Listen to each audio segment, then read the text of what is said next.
Over the past 1 week, the conflict between the United States and Iran has gone from a simmering tit-for-tat to an all-out war. Tehran has declared a full-scale war with Washington. This, remember, even as the U.S. military admits that it has lost 3 soldiers in the latest showdown. Iran has kept up its own retaliatory strikes across the region in response, with its Revolutionary Guards announcing that they have hit targets in Bahrain, Jordan and Syria. In the latest video released by the IRGC, it claims that Iranian missiles targeted American military aircraft that were stationed at the Aqaba airport in Jordan and U.S. military targets in Kuwait, including an early warning radar system that it claims was completely destroyed. Though Bahrain agrees that its air navigation systems were targeted, it claims that traffic was uninterrupted.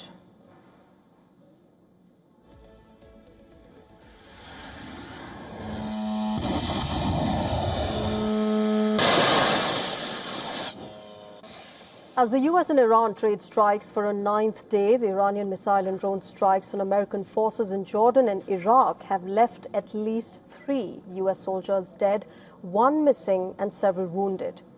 The U.S. Department of Defense has identified 2 American soldiers killed at the Muwafaq Salti Air Base in Jordan last week. In fact, for the first time, President Donald Trump has admitted the loss of American troops in the ongoing war. The total toll now stands at 17.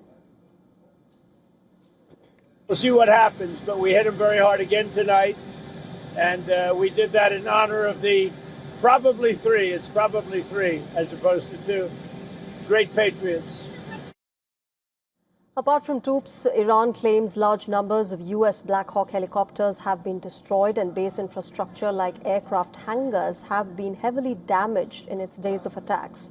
However, the Pentagon has not revealed its equipment losses yet. As the U.S. continues to strike Iranian infrastructure like bridges, ports and power stations, Gulf states such as Kuwait and Bahrain, where the U.S. maintains bases, are seeing their infrastructure being damaged by Iranian drones and missiles. But Iran shows no signs that the United States has degraded its defense capabilities. In fact, experts say that Iran still has thousands of missiles still left in underground storage sites, along with drones. In the past several months, the Trump administration has failed to disclose how the Iran war has drained American supplies of critical, costly weapons and how Iran retained and rebuilt substantial missile capabilities. Ever since the fragile truce has collapsed, the Pentagon has provided little information about the American military strategy after nearly 5 months of the war.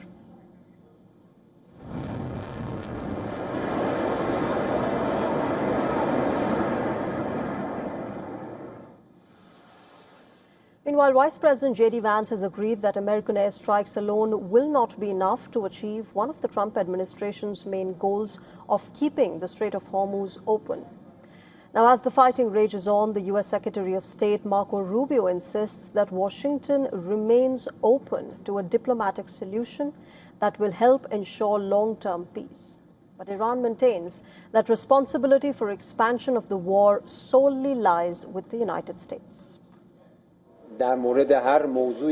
Responsibility for any expansion of the war rests solely with the United States.